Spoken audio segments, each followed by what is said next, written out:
पाचव्या टप्प्यातील उमेदवारी अर्ज मागे घेण्याचा आज शेवटचा दिवस। मुंबई, नाशिकसह धुळ्यातील अंतिम लढती आज ठरणार।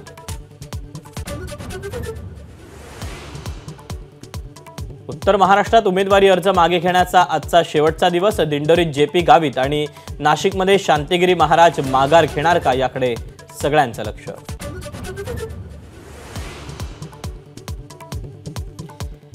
तिसऱ्या टप्प्यात 11 मतदारसंघांसाठी उद्या मतदान, तर बारामतीसह रायगड, रत्नागिरी, सिंधुदुर्गात मतदार राज्य आपला कौल देणार। पंतप्रधान मोदींचा उद्या महाराष्ट्र प्रचार दौरा। अहमदनगर आणि बीडच्या केजमध्ये सभा, तर उद्या तिसऱ्या टप्प्यासाठीही मतदान। झारखंडमध्ये ईडीची मोठी कारवाई। झारखंड ग्रामविकास विभागाचे मुख्य अभियंता अटकेत, तर विविध योजनांमध्ये झालेल्या भ्रष्टाचार प्रकरणी ईडीकडून तपास सुरू।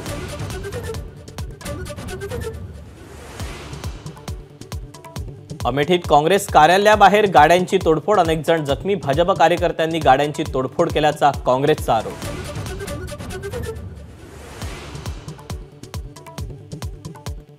नाशिकच्या आयसीआयसीआय होम फायनान्समध्ये दरोडा। लॉकरमधून 222 खातेदारांचे तब्बल 5 कोटींचे दागिने गायब।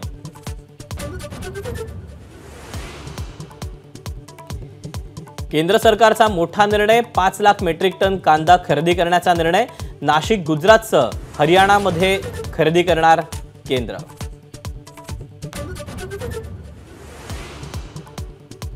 सोलापुरात भीषण पाणी टंचाई। 10 मे पासून उजनी धरणातून सोलापूरकरांसाठी पाणी सोडण्याचा निर्णय।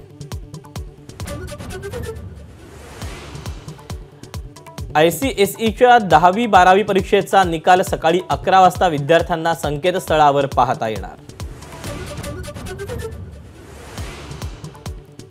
भारतीय महिला आणि पुरुष रिले संघ पॅरिस ऑलिम्पिकसाठी पात्र।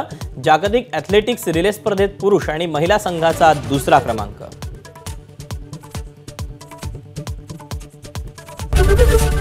एबीपी माझा, उघडा डोळे बघा नीट।